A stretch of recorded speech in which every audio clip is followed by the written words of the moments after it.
titre à la Twitter, parce que sur Twitter, on suit des gens. Suivez-moi. Mais donc, c'est la portion d'Écriture où nous sommes rendus dans Matthieu 4, versets 18 à 22, où le Seigneur appelle des gens à le suivre. Alors, nous avons commencé une nouvelle section dans l'Évangile de Matthieu. Est-ce que mon micro est allumé? Oui.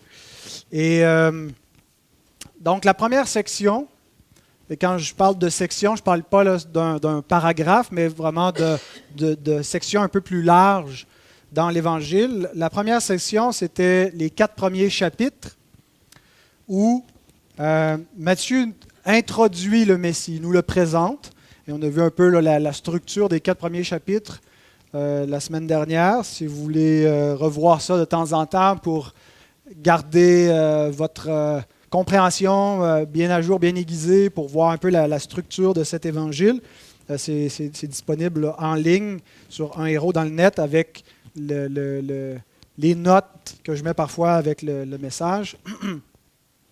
Donc, les 4 premiers chapitres, Matthieu introduit le Messie et il nous démontre que le Messie, historiquement, ne peut pas être autre que cet homme né, qui a grandi à Nazareth, Jésus, donc de la Galilée, et il répond aux obstacles que pouvait comporter un Messie qui venait de la Galilée. Et donc, on a commencé une nouvelle section qui va du chapitre 4 jusqu'au chapitre 16, où maintenant, il montre le Messie qui se révèle en parole et en œuvre. Donc, on a parlé du Messie, mais maintenant, on est dans le Messie qui est là dans les récits lui-même, ça le concerne, donc ses paroles et ses œuvres. Et jusqu'au chapitre 16, c'est ce qui va se passer en Galilée, principalement. À partir de la moitié du chapitre 16, on s'oriente vers Jérusalem, où le Messie s'en va achever son œuvre. Et donc, la semaine dernière, on a vu que, en terminant le message, que Jésus commence à prêcher et que sa prédication est exactement la même que celle de Jean-Baptiste. « Repentez-vous, car le royaume des cieux est proche. » Donc, Jésus annonce le royaume. Et l'idée de proche, ce n'est pas juste qu'il est sur le point d'arriver, le mot veut dire il est là, il est arrivé, il est présent. Et donc, le royaume en question ne va pas tomber du ciel. C'est le royaume des cieux, il vient du ciel. Mais contrairement à ce que les Juifs pouvaient attendre, ce n'est pas quelque chose qui va arriver instantanément. D'ailleurs, Jésus va corriger certaines compréhensions en cours de route. Dire, le royaume ne vient pas de telle manière qu'on disait il est ici ou il est là. Ce n'est pas quelque chose qui va être aussi visible et tangible au premier abord. C'est quelque chose qui va prendre de l'ampleur, qui va grandir progressivement dans le monde, mais qui arrive de manière bien... qui a l'air complètement insignifiante, comme un grain de moutarde, comme un peu de levain qu'on met dans de la pâte. Hein? Et comment donc ce royaume va venir? C'est que le Fils va le bâtir. Il y aura un temps où le royaume va conquérir complètement toute la création et on va le voir. Nous ne voyons pas encore maintenant que tout lui soit soumis. On voit que certaines choses sont soumises au Christ. On voit par notre vie, on voit par les gens qui l'adorent, qui le servent. Et même dans notre vie, on voit que tout ne lui est pas encore soumis, qu'il y a de la résistance. Et on soupire après ce jour où tout sera soumis au Christ. Mais déjà, il est là. Et le royaume vient par l'arrivée du roi et c'est lui qui le bâtit. Il est l'architecte. Il est le bâtisseur de la maison. C'est le Fils que le Père a établi sur sa maison et sa maison, c'est nous. C'est ce que nous dit l'Épître aux Hébreux. C'est lui qui construit la maison, qui construit son Église. Donc, ce qu'on voit dans ces premiers chapitres, c'est Jésus qui commence à bâtir le royaume. Et ce royaume est fait essentiellement de gens. C'est un royaume, dans le fond, qui consiste en une communauté. Une des caractéristiques propres de ce qu'est le royaume de Dieu, c'est les gens qui le composent. C'est le peuple du royaume. Et donc, nous sommes citoyens d'un royaume. C'est ça le royaume. Les rachetés qui vont être réunis et édifiés par le Fils de Dieu pour former l'habitation de Dieu. La maison et ce royaume, donc, est en construction en ce moment. Et il commence dans ces premiers chapitres. Et comment, donc, le bâtit-il? En appelant des gens. l'appel que le Fils adresse à des hommes qui le suivent, c'est la manière par laquelle il construit cette communauté qui forme le peuple de Dieu, le royaume de Dieu. Et chaque personne qui est dans ce royaume a été individuellement appelée par le Fils. Ce qui est beau dans le texte que nous allons lire, même si ça nous parle de ce qui est arrivé à d'autres temps, à d'autres gens, que nous concerne directement. Nous voyons l'appel particulier de Jésus, le roi, notre roi, qui appelle des gens par leur nom. Et il dit que chacune de ces brebis, dans Jean 10, il les appelle par leur nom. Si vous êtes dans le royaume de Dieu, c'est que le Fils, Jésus, vous a appelé. Et c'est lui qui vous a invité à entrer dans son royaume. Alors lisons le texte qui est tiré de Matthieu 4, versets 18 à 22. Comme il marchait le long de la mer de Galilée, il vit deux frères, Simon, appelé Pierre, et André, son frère, qui jetaient un filet dans la mer, car ils étaient pêcheurs. Il leur dit, « Suivez-moi, et je vous ferai pêcheurs d'hommes. » Aussitôt, ils laissèrent les filets et le suivirent. De là, étant allé plus loin, il vit deux autres frères, Jacques, fils de Zébédée, et Jean, son frère, qui étaient dans une barque avec Zébédée, leur père, et qui réparaient leurs filets. Il les appela, et aussitôt, ils laissèrent la barque et leur père et le suivirent. Prions. Seigneur, nous voulons te remercier, te bénir pour la grâce que tu nous accordes de te connaître et de pouvoir te connaître de mieux en mieux par ta parole vivante. Nous te prions de bénir cette parole, d'illuminer notre intelligence pour que nous puissions grandir par la foi et en communion avec toi. Amen. La première chose, le premier point de ce message, c'est l'harmonie avec les autres évangiles.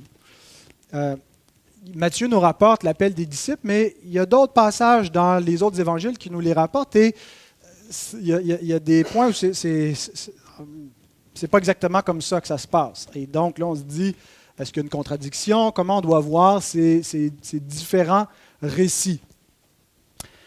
Et j'ai été amené, dans le fond, à considérer cette question parce que je trouvais que les disciples avaient répondu un peu vite. J'imaginais, là, si on transpose ça aujourd'hui, t'es à ta besogne, il y a quelqu'un, un inconnu comme ça, qui passe dans la rue, il dit « Suis-moi et je vais faire de toi un pêcheur d'hommes. » Qu'est-ce qu'on dirait?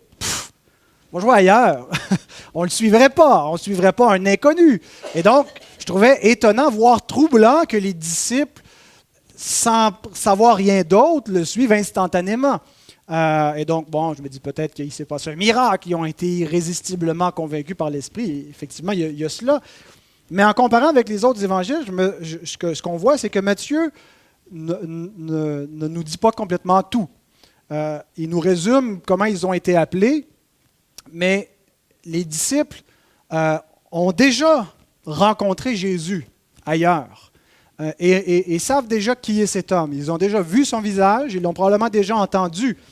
D'une part, l'apôtre Jean nous donne d'autres détails sur la rencontre que les disciples ont eue avec Jésus avant cet appel-là.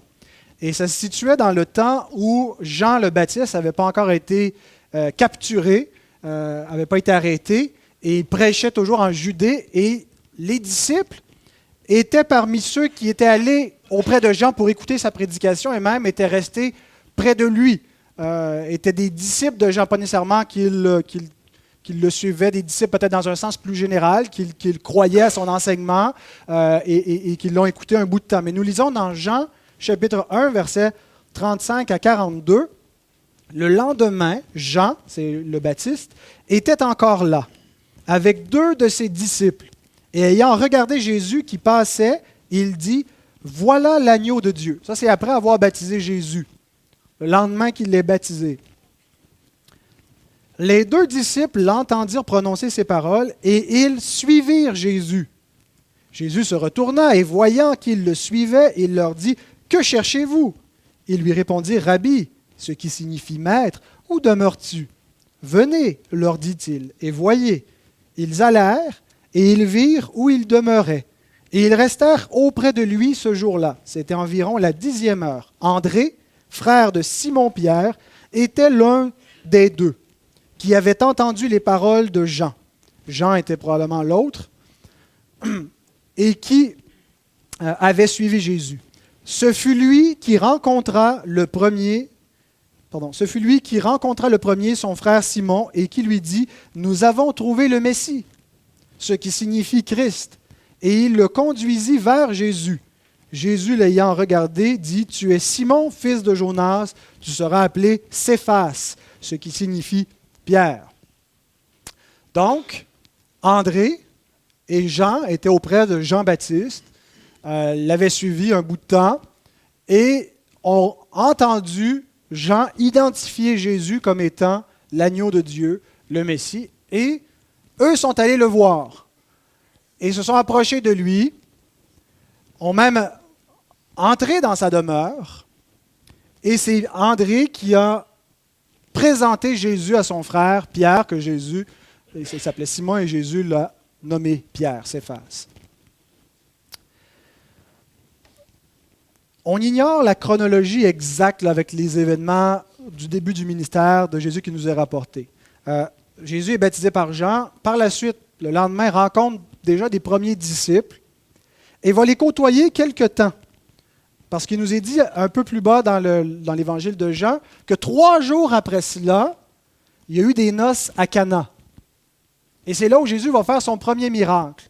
Mais on comprend dans cet événement-là que son temps n'était pas encore venu. Vous vous souvenez quand la mère de Jésus lui dit de faire quelque chose, ils n'ont plus de vin, et lui dit, « Femme, qu'y a-t-il entre toi et moi? Mon heure n'est pas encore venue. » Et ce qu'il veut dire par là, c'est que son ministère public n'est pas encore, c'est pas encore le temps d'être révélé publiquement. Et donc, je pense que par la suite, c'est là où Jésus va être conduit par l'Esprit au désert. Après les noces de Cana, il sera tenté, il sera éprouvé. Donc, il va être séparé un bout de temps des premiers disciples qui ne l'accompagnent pas encore officiellement. Ce sont des gens qui ont déjà commencé à s'intéresser à lui à cause de ce que Jean a dit. Ils ont vu déjà un premier miracle. Et donc, entre-temps, vont retourner en Galilée et revenir à leur besogne, à la pêche, retourner auprès de leur famille, reprendre leur industrie. Ils ont entendu Jean, peut-être qu'ils ont arrêté parce que Jean a été mis en prison ou quoi que ce soit. L'Écriture ne nous donne pas ces détails-là, mais ils ont déjà eu une accointance avec Jésus. Et là, le temps de Jésus de commencer son ministère arrive après la sortie du désert. Combien de temps s'écoule? Quelques mois, quelques semaines, quelques jours, c'est imprécis. On peut dire l'espace peut-être d'1 année entre le baptême de Jean et le commencement du ministère de Jésus. Et donc, Jésus va commencer à prêcher. Prêche dans les synagogues. Et sa renommée commence déjà à se répandre.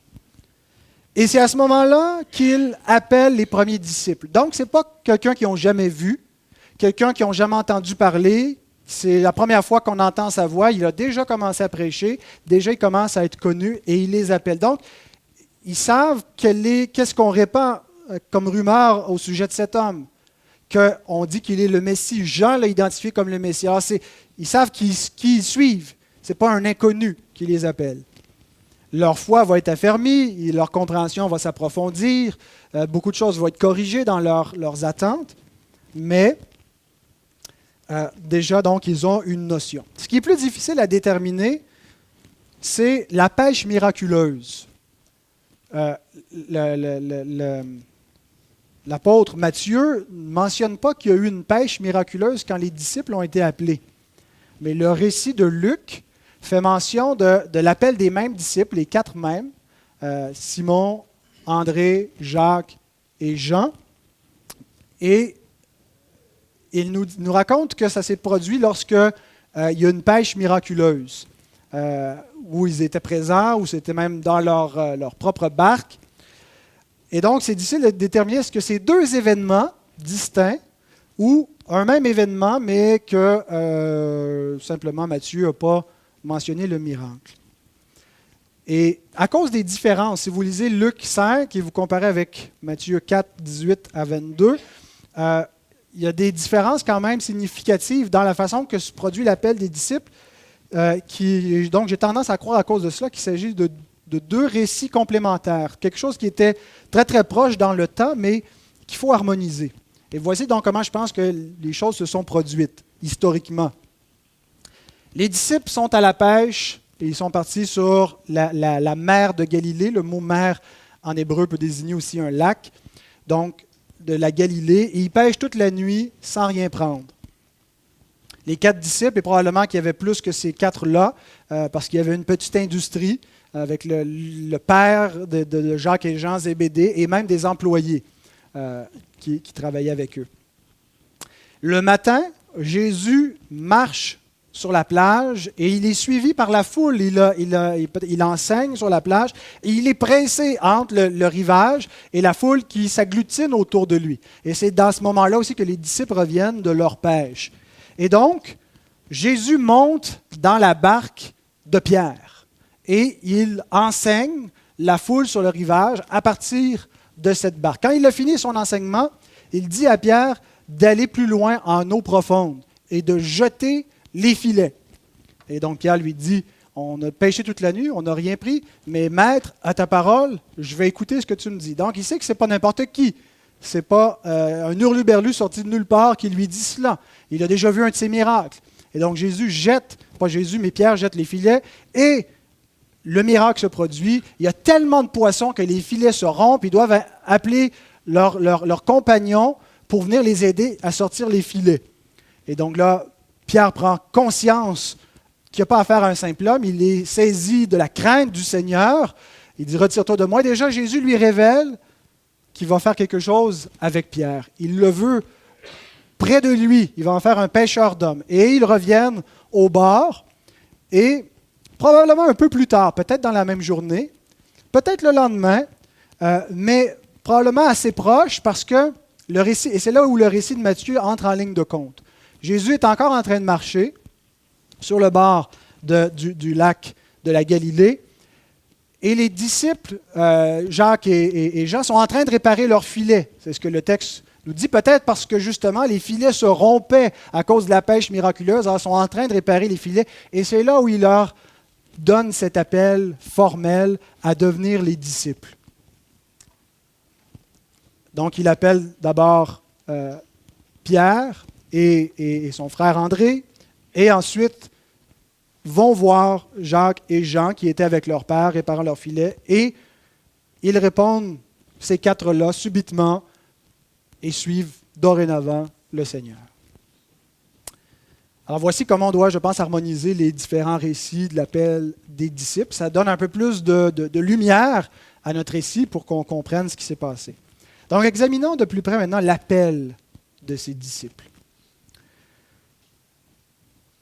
Ils n'ont pas suivi un étranger. C'est donc quelqu'un qui connaissait peu, mais que déjà, il croyait qu'il était le Messie. C'est important parce qu'on ne doit pas suivre n'importe qui. Hein? La Bible n'encourage pas une espèce de foi aveugle, mais de suivre le Seigneur, et donc le Seigneur qui a révélé être le Seigneur. Ne vous fiez pas à tout esprit, éprouvez les esprits. 3 questions concernant l'appel des disciples. D'abord, première question, qui sont-ils? De jeunes hommes, ce n'étaient pas des hommes dans la cinquantaine, probablement dans la même tranche d'âge que Jésus, peut-être un peu plus jeune. Donc Jésus a 30 ans à ce moment-là. Donc il était dans la vingtaine, fin vingtaine, pas beaucoup plus vieux que cela. 2 paires de frères, donc Pierre et André, qui sont 2 frères. Même André est désigné par rapport à Pierre. Pierre semble déjà occuper une proéminence à cause du rôle qu'il va jouer ultérieurement dans l'Église primitive. Mais donc, Pierre et André. Et ensuite, Jacques et Jean qui sont identifiés par rapport à leur père, les fils de Zébédée. Plusieurs fois, il y a cette identification, même la mère de ces fils-là. Donc, il semble que dans l'Église primitive, c'était déjà une famille connue.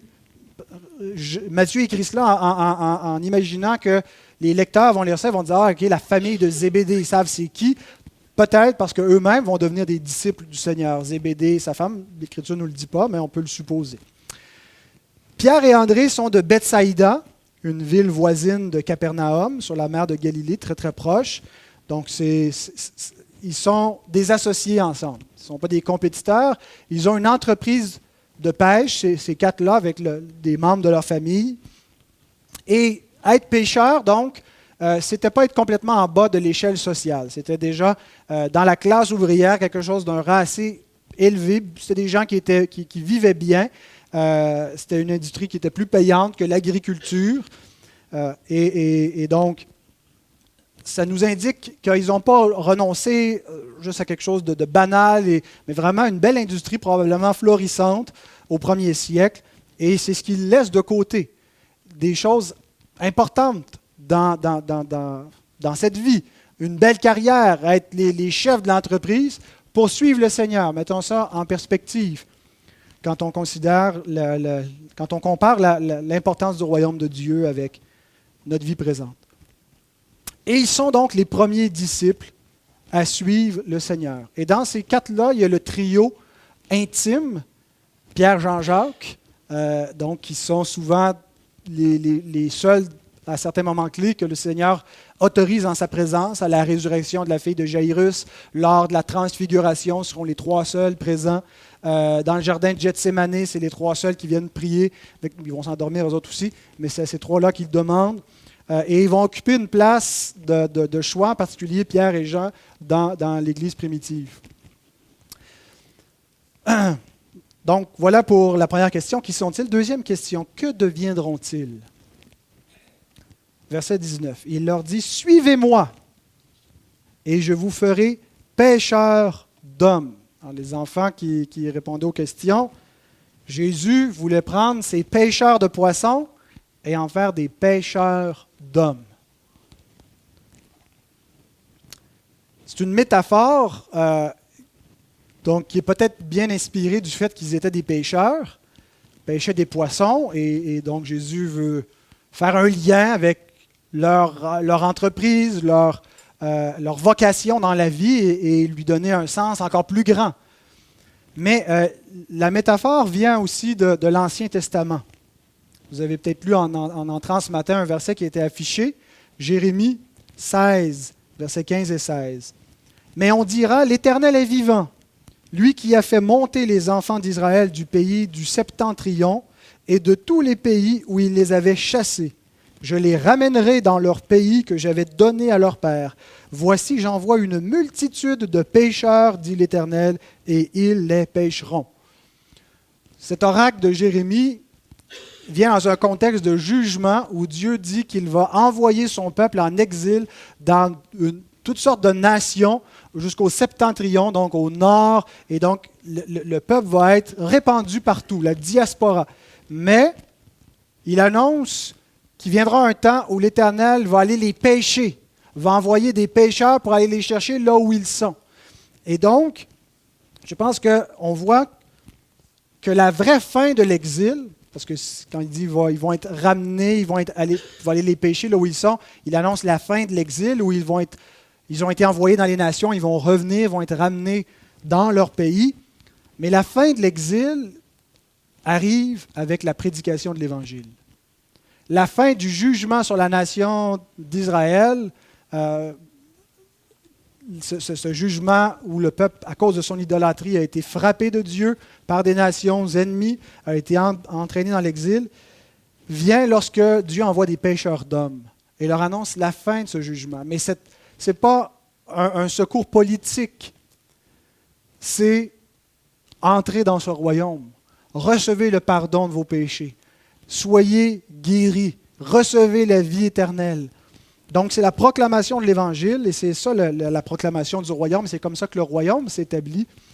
Et donc, le Seigneur établit des pêcheurs d'hommes pour que son royaume avance, pour qu'il aille dans toute cette diaspora où il y a des Juifs qui ont l'espérance et qui attendent la consolation pour Israël, reçoivent cette consolation. Et ce qu'on va voir après la résurrection, Jésus qui leur donne une mission d'aller partout dans le monde et pour pécher premièrement des Juifs, mais pas seulement des Juifs.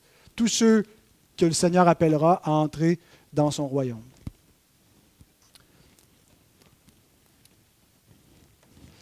Donc, dans cet appel, qu'est-ce qu'il va faire d'eux?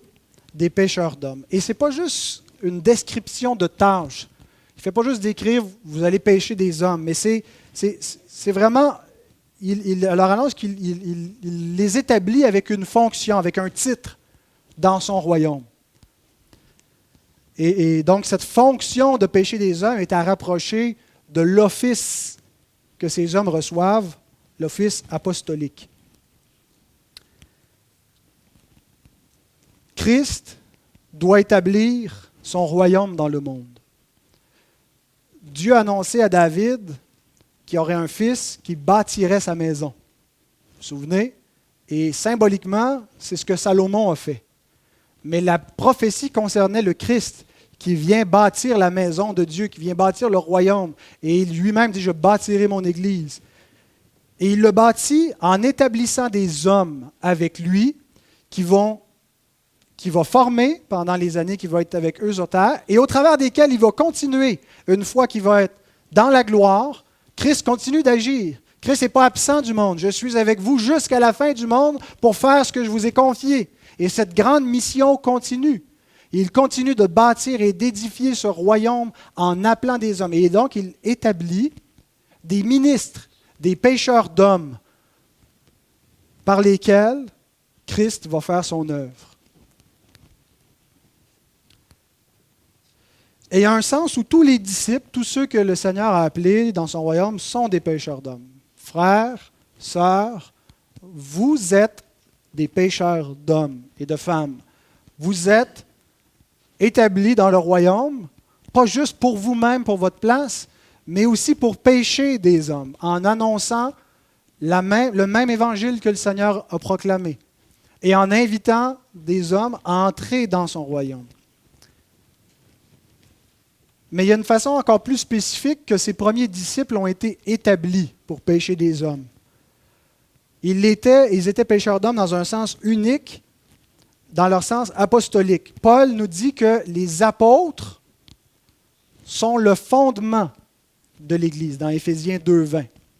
Le fondement, c'est la pierre de fondation que le Seigneur a utilisée pour établir son Église. Donc, toute Église qui prétend à ce nom, qui prétend être une Église véritable, une Église du Seigneur, doit être apostolique. On ne peut pas poser d'autres fondements. La pierre angulaire, c'est le Christ, ses apôtres, et on doit bâtir sur ce fondement-là. Si on sort du fondement apostolique, c'est-à-dire si on sort des écrits apostoliques, on n'est plus dans le même royaume, on n'est plus dans la même fondation. Et Paul nous dit spécifiquement de ces 4 disciples, en fait de 3 d'entre eux, dans Galates chapitre 2, verset 9, Jacques, Céphas et Jean, qui sont regardés comme des colonnes. Donc, en les établissant pêcheurs d'hommes, il les établit dans une fonction officielle unique, des colonnes du temple du Seigneur, l'Église du Seigneur, les apôtres qui sont le fondement de l'Église. Et donc, c'est ce que le Seigneur annonce qu'il fera avec eux. Et c'est d'autant plus étonnant que ces hommes deviennent cela, deviennent des colonnes, et on les voit même dans l'Apocalypse, hein, les fondements de la Jérusalem céleste, les 12 apôtres, quand on considère qu'ils étaient des hommes bien ordinaires. Il n'a pas pris des gens surdoués, des hommes qui avaient une formation hors pair. Ce n'était pas non plus des illettrés, c'était des gens qui avaient des capacités, mais des gens ordinaires. On lit dans Actes 4, verset 13, « Lorsqu'ils virent l'assurance de Pierre et de Jean », le contexte, c'est Pierre et Jean qui ont fait une guérison au nom du Seigneur, au début, après la Pentecôte, et donc il y a l'émoi parmi le peuple, et le Sanhédrin est dans tous ses états, et donc convoque Pierre et Jean pour leur dire qu'est-ce qui se passe, qui êtes-vous? Et donc eux vont leur prêcher l'Évangile et là, ils le font avec tellement d'assurance, sont capables d'expliquer les Écritures, de répondre aux accusations et d'expliquer en quel nom ils ont fait ça et que Christ, celui que vous avez crucifié, c'est celui que Dieu vous a envoyé. Lorsqu'ils virent l'assurance de Pierre et de Jean, ils furent étonnés, sachant que c'étaient des hommes du peuple, sans instruction, et ils les reconnaissaient pour avoir été avec Jésus. Que deviendront-ils? C'était notre deuxième question. Des colonnes, des hommes d'une grande importance, et encore pour nous, aujourd'hui. Notre foi est une foi apostolique. La foi transmise aux saints une fois pour toutes, c'est la foi qui a été transmise par le ministère des apôtres. Comment on peut expliquer que des hommes ordinaires, des pécheurs, dans les deux sens, des pécheurs et des pêcheurs, viennent à avoir une telle importance? Le verset 19 répond « Je ferai de vous des pécheurs d'hommes. » La gloire ne revient pas à eux. Ils ne sont que des serviteurs faibles et inutiles qu'il a plu à Dieu d'appeler, d'équiper, de transformer, de revêtir de sa puissance pour faire une œuvre grandiose. C'est l'œuvre de Christ. Et ça devrait être l'encouragement de tout homme, de tous ceux qui veulent servir le Seigneur, non pas de mettre leur confiance dans la chair, dans ce qu'eux sont capables d'accomplir avec leurs dons et leurs talents naturels, mais dans ce que le Seigneur peut faire d'eux, peut faire avec eux. Notre confiance, bien-aimés, doit être en notre Seigneur. Dieu vous appelle à le servir, à le suivre, et c'est lui qui va faire de vous quelque chose. C'est lui seul qui peut vous utiliser. L'œuvre de Christ. Maintenant, comment cela se fera-t-il? Qui sont-ils? Que deviendront-ils? Et comment cela se fera-t-il? Le verset 19 répond encore, « Suivez-moi, et je vous ferai pécheurs d'hommes. » Ça ne se fait pas en un instant. Est-ce que le Seigneur aurait la puissance, par son esprit, de les transformer en un instant, en un clin d'œil, et qu'ils deviennent des super apôtres? Absolument. C'est ce qu'il va faire à la fin. À la dernière trompette, en un battement de cils, ceux qui ne seront pas encore morts, qui auront été laissés pour attendre l'avènement du Seigneur, vont être glorifiés, vont passer d'un état où ils pêchent encore à un état de sainteté, de gloire. Ils vont revêtir instantanément l'incorruptibilité, vont connaître une puissance instantanée. Et il aurait pu faire ça. Mais encore là, comme son royaume ne tombe pas du ciel, la sanctification qui vient du ciel ne tombe pas instantanément du ciel. Elle se fait progressivement. Il les revêt progressivement, il va les transformer, il va les humilier, il va leur apprendre à dépendre de lui, il va les façonner, il va les instruire, comme il le fait avec chacun de nous. Suivez-moi et je vous ferai pécheurs d'hommes. Donc, comment cela se fera-t-il? En suivant le Seigneur. Et c'est le chemin de tout disciple. Le christianisme, la foi chrétienne, c'est une religion de discipulat. Nous ne sommes pas seulement stationnaires, ayant été sauvés, adhérents intellectuellement à la foi. La vraie foi chrétienne consiste à suivre Jésus, à être un disciple. Disciple, discipline, obéissance. Il y a donc une œuvre, une transformation que le Seigneur fait avec nous. Il nous forme, il nous entraîne, il nous façonne, il nous transforme.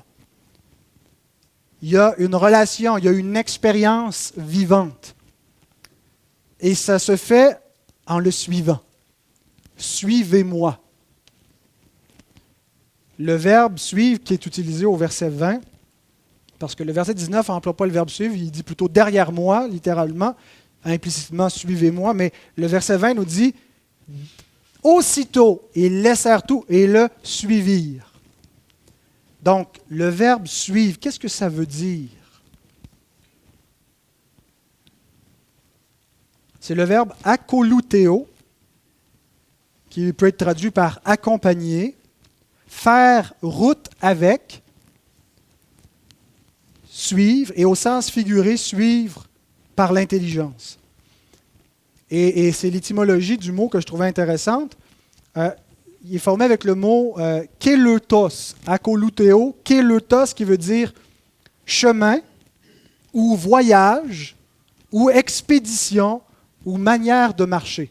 Et on ajoute le a copulatif, donc marcher avec, faire un voyage, prendre le même chemin que, marcher de la même manière, akoluteo.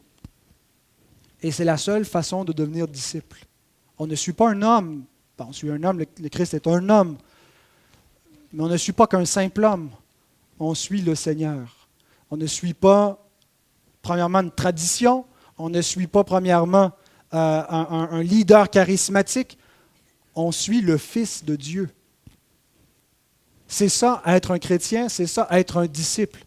C'est vouloir lui ressembler, marcher dans ses traces, l'accompagner sur sa route, marcher derrière lui, obéir à sa parole.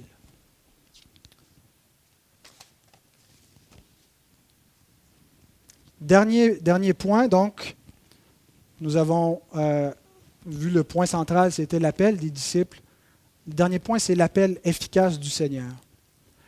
Ce passage ne met pas l'emphase, premièrement, sur la réponse de l'homme, mais sur l'appel efficace du Seigneur. Et je trouvais important de le souligner parce que nous tous venons d'un arrière-plan dans le monde évangélique où on met beaucoup d'importance et d'emphase sur la réponse de l'homme. Notre terminologie, accepter le Seigneur, et notre façon de faire, mettre beaucoup de pression sur la volonté, la décision, alors que l'Écriture nous dit que ceux qui l'ont reçu sont nés non pas de la volonté de la chair ni de la volonté de l'homme. L'Écriture n'enseigne pas la régénération par la décision. Je décide d'être sauvé.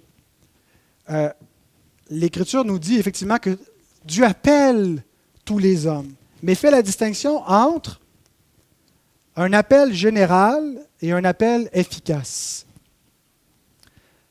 Et donc, ce passage nous montre que c'est d'abord le Seigneur qui appelle. Ce n'est pas eux qui ont eu la bonne idée de le suivre. Ils prêchaient, on va le suivre. C'est le Seigneur qui vient et qui appelle ses disciples. Et c'est lui qui va faire quelque chose. La question n'est pas « suivez-moi puis essayez de m'imiter », c'est « je ferai de vous des pécheurs d'hommes, je vais faire quelque chose en vous ». La primauté est donnée au Seigneur. La place première, le projecteur n'est pas mis sur les disciples, mais sur l'efficacité du Seigneur pour rappeler les disciples et pour faire sa volonté en eux.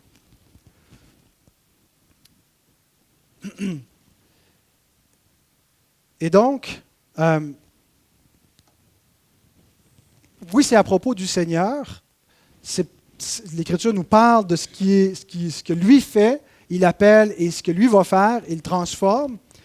Mais nous sommes aussi concernés. Mon but n'est pas de dire de mettre complètement l'homme dans l'ombre. Parce qu'il est question de qui il appelle et qu'est-ce qu'il fera en eux. Donc, il n'appelle pas dans le vide, il appelle des gens, des personnes, et lui, il fait une œuvre en eux. Et donc, de comprendre l'appel efficace du Seigneur ne doit pas nous amener à penser qu'on est complètement effacé, qu'on n'a plus d'identité, on est complètement disparu. Nous devons simplement comprendre que si nous suivons le Seigneur, la raison qui explique cela, c'est d'abord le Seigneur lui-même. C'est lui qui nous a appelés efficacement. Et donc, la gloire lui revient. Et si nous sommes devenus quelque chose dans le Seigneur, la gloire lui revient parce que c'est son œuvre, c'est lui qui l'a faite. Mais par contre, nous devons savoir que nous ne sommes pas devenus des marionnettes, que nous ne sommes pas rien du tout. Il appelle des personnes, et donc nous sommes concernés dans cet appel. Il est question de ce qu'il veut faire avec nous. Alors, l'Écriture distingue entre deux appels du Seigneur. L'appel général et l'appel efficace. L'appel général, c'est l'appel universel. Dieu appelle tous les hommes à la repentance. L'appel général, c'est la volonté morale de Dieu. Dieu, dans sa volonté, veut que les hommes se repentent. Il appelle tous les hommes à la repentance. Il n'appelle pas une catégorie d'êtres humains. Tout le monde est coupable. Et pour être sauvé, la seule chose qui est possible, c'est qu'il faut se repentir et suivre Christ, le recevoir. Et tous sont appelés. C'est un appel général. Mais un appel général, c'est un appel qui est inefficace. De la même façon que Dieu, dans son appel général, appelle tous les hommes à ne pas avoir d'autres dieux devant sa face. La volonté de Dieu, c'est que les hommes n'aient pas d'autres dieux devant sa face. Mais c'est un appel qui est inefficace. La loi peut commander des choses, mais elle ne peut pas les produire en nous. Et donc, ça fait partie si on veut, de la loi de Dieu d'appeler les hommes à la repentance. Mais Dieu, dans cet appel général, ne donne pas la puissance pour accomplir ce qu'il leur ordonne. Dieu leur ordonne, mais il faut aussi que Dieu leur donne ce qu'il leur donne. Dieu appelle les hommes à ne pas avoir d'autres dieux devant sa face, mais si Dieu ne change pas leur cœur d'idolâtre, ils auront d'autres dieux devant sa face et ils vont servir des faux dieux. Et donc, l'appel général, c'est un appel inefficace. Tous sont appelés à croire en Christ. Et donc, nous devons proclamer l'Évangile à tous et appeler tous les hommes jusqu'à la fin. Il ne vient pas un temps où on dit « Bon, ben, toi, tu n'es pas appelé, je ne t'appelle plus ». On continue de prier pour nos amis, nos parents, nos enfants, nos collègues inconvertis et de les inviter par tous les moyens, par notre vie qu'on veut qu'ils soient invitants, par notre discours où on appelle les hommes parce que c'est la volonté de Dieu. Il appelle tous les hommes. Mais maintenant, il y a un appel efficace qui n'est pas universel, qui est un appel particulier. Ceux qui répondent à cet appel général ont été efficacement appelés par le Seigneur, ou par sa puissance, au moyen de son esprit, il convainc leur cœur. Il permet qu'ils entendent pas juste un discours religieux, mais la voix de Dieu, la voix de leur berger. Ils sont convaincus de l'intérieur. Ils sont convaincus que cet appel-là ne vient pas des hommes, mais vient du ciel. Ils entendent la voix de Dieu et ils sont convaincus de leur péché. Ils réalisent et ils se repentent. Donc cet appel efficace, ce n'est pas eux qui le produisent, ce n'est pas la volonté de l'homme. Ceux qui sont nés de Dieu ne sont pas nés de l'homme ni de la volonté de la chair, mais de Dieu. Par son esprit, Dieu, au moyen de sa parole efficace, régénère ceux qui l'appellent efficacement. Et si vous êtes dans le royaume du Fils de Dieu, c'est que vous avez été appelés efficacement. Ce n'est pas votre libre arbitre qui vous a converti, vous a amené là. C'est la grâce de Dieu, l'Esprit de Dieu. Et donc, pourquoi nous prions pour les pécheurs? Qu'est-ce que nous demandons à Dieu? Nous demandons qu'il fasse cette même œuvre. Et c'est un mystère pourquoi Dieu ne le fait pas à tous, mais c'est une réalité. Et quand Dieu appelle efficacement, on voit deux caractéristiques chez ceux qui sont ainsi appelés. Aussitôt, ils laissèrent les filets et le suivirent, verset 20. Verset 22, aussitôt, ils laissèrent la barque et leur père et le suivirent. Deux caractéristiques. Ils laissent quelque chose derrière eux et ils suivent le Seigneur. On parle de la repentance et de la foi. On se détourne de quelque chose pour se tourner vers Christ. Et donc, ce n'est pas nécessairement que c'était un péché de péché. Ce n'était pas un péché d'être avec leur père. Ce n'est pas une repentance dans ce sens-là. Mais ils abandonnent quelque chose. Et même si nous n'abandonnons pas toujours littéralement notre famille, notre travail, nos amis pour suivre le Seigneur, il y a une façon où nous laissons notre vie passer derrière nous et où toutes choses deviennent nouvelles. Ça ne veut pas dire que chaque disciple que le Seigneur a appelé a nécessairement abandonné, littéralement comme les disciples ici, son travail, mais il y a un sens où oui, ils ont laissé derrière eux leur ancienne vie. Ils ont continué avec les mêmes amitiés, mais plus de la même façon. Ils vivaient pour eux-mêmes, de manière idolâtre, leur vie, leur travail, leur famille ne servaient pas la gloire de Dieu. Mais maintenant, ils ont abandonné cette vie centrée sur eux pour maintenant se tourner vers le Seigneur. C'est ce que Paul nous dit dans 2 Corinthiens 5, 17. Si quelqu'un est en Christ, il est une nouvelle créature. Les choses anciennes sont passées, voici, toutes choses sont devenues nouvelles. Il y a un sens où les choses anciennes impliquent la vie de péché d'autrefois. Mais tout ce qu'on faisait avant de connaître le Seigneur n'était pas nécessairement péché. On peut avoir des choses très, très légitimes dans notre vie, mais qui demeurent quand même passées, derrière nous, parce qu'on ne vit plus pour cela. Et maintenant, tout devient nouveau parce que tout ce qui appartient à notre vie est maintenant au Seigneur et devient à son service. D'ailleurs, ils n'ont pas complètement tout laissé derrière parce qu'on va voir qu'ils vont mettre leur barque au service du Seigneur parce que souvent, ils vont l'utiliser pour voyager d'un bout à l'autre. Donc, ils consacrent leur possession au service de Dieu. C'est dans ce sens-là où nous laissons derrière. C'est plus pour nous, c'est pour lui. C'est au service de son royaume. Et ces deux caractéristiques de laisser derrière et d'aller devant pour servir Christ caractérisent, pardonnez le pléonasme, tous ceux qui suivent Christ. Être sauvé se voit concrètement en suivant Jésus. Est-ce qu'on peut être sauvé sans le suivre? Impossible. L'idée de « j'ai accepté le Seigneur et même si je ne le suis pas, même si je vis dans le péché, même si tout dans ma vie démontre que je ne suis pas le Seigneur, parce que j'ai la foi facile, j'ai fait la prière de repentance, j'ai reçu le cadeau, je l'ai accepté dans mon cœur, je suis sauvé. » C'est un faux évangile, c'est une fausse sécurité. Ce n'est pas parce qu'on suit le Seigneur qu'on va mériter le salut, mais parce qu'on a le salut, on suit le Seigneur. Ce n'est pas de suivre le Seigneur qui gagne le salut, mais c'est la preuve qui indique qu'on a vraiment reçu le Seigneur, c'est qu'on le suit. Si quelqu'un dit qu'il connaît Christ et qu'il ne le suit pas, c'est un menteur. Alors voilà, nous sommes tous appelés, nous avons tous, ceux qui ont répondu, été appelés spécifiquement, personnellement, individuellement, par notre Sauveur, qui est remonté au ciel, mais qui demeure présent, qui par la bouche de ses serviteurs utilise son esprit, et c'est comme ça, celui qui est remonté au ciel est devenu un esprit vivifiant. L'unité entre le Fils et l'Esprit, où par son esprit, le Fils lui-même, individuellement, nous appelle à lui. Donc c'est Jésus qui vous a appelé à devenir son disciple, et qui fait que vous le suiviez, c'est lui qui est en train de faire une œuvre en vous, de vous transformer comme il a annoncé qu'il le ferait avec ses disciples. Dernière chose en terminant, tous les chrétiens sont appelés de cette façon à être des pêcheurs d'hommes, mais il y a certains parmi ceux-là qui sont appelés par le Seigneur à le servir en annonçant sa parole. Comme ici, comme les disciples étaient appelés parmi les appelés.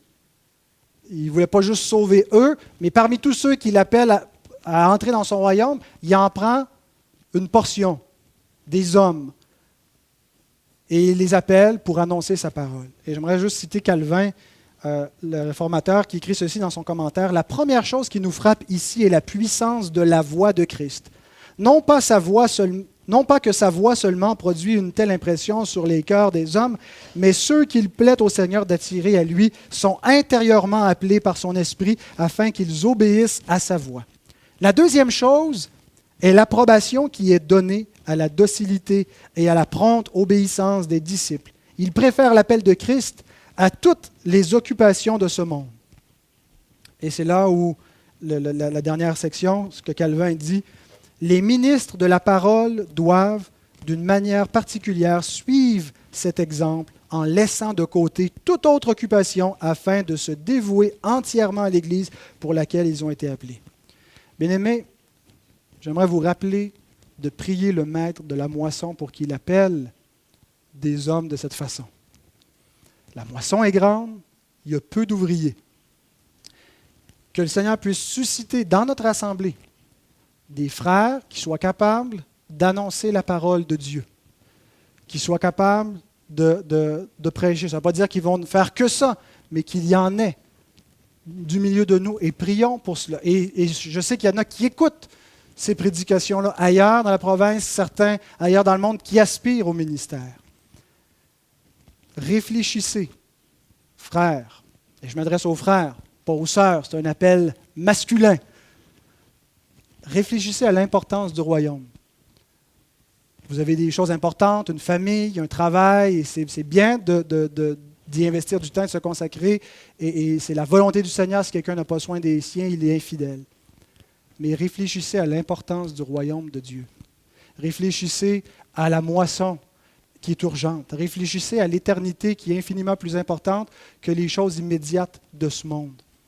Qu'est-ce que vous pouvez faire pour servir ce royaume? Comment pouvez-vous vous investir pour investir? Et tous les disciples sont appelés à servir ce royaume. Comment pouvons-nous mieux le servir? Et si le Seigneur vous appelait à annoncer sa parole, réfléchissez à cela. Remettez-vous devant le Seigneur et nous tous prions que Dieu appelle des ministres. Amen.